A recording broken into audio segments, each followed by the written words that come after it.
Hello, magandang umaga pong muli sa inyong mga ka-YouTuber ko. Ayan.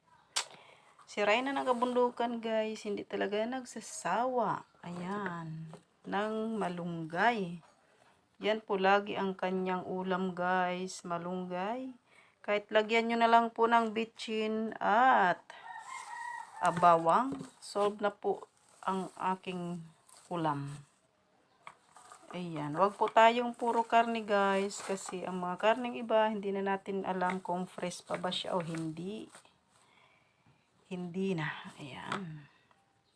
O di ba?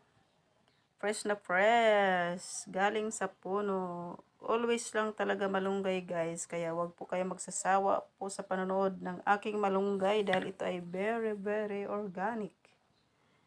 Alright guys, di ba nakikita niyo po? Sarap. Ang sarap pag fresh na gulay na galing talaga sa puno guys. Ayan, yan ang lagi kong ulam. Kaya pagpasensyahan nyo na dahil yan ang palagi ko content ni Ryan na hindi kasi nagsasawa. Tapos may bunga na yung kanyang sitaw guys. Diba?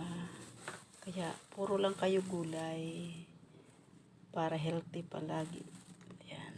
Ito. Wow! Malunggay na naman ulit ang Rhina. Wala talaga akong ibang content guys. Kasi busy ako sa pagmamassage. Pero ang massage ko naman ayaw naman lang magpakuha. Kaya ito lang.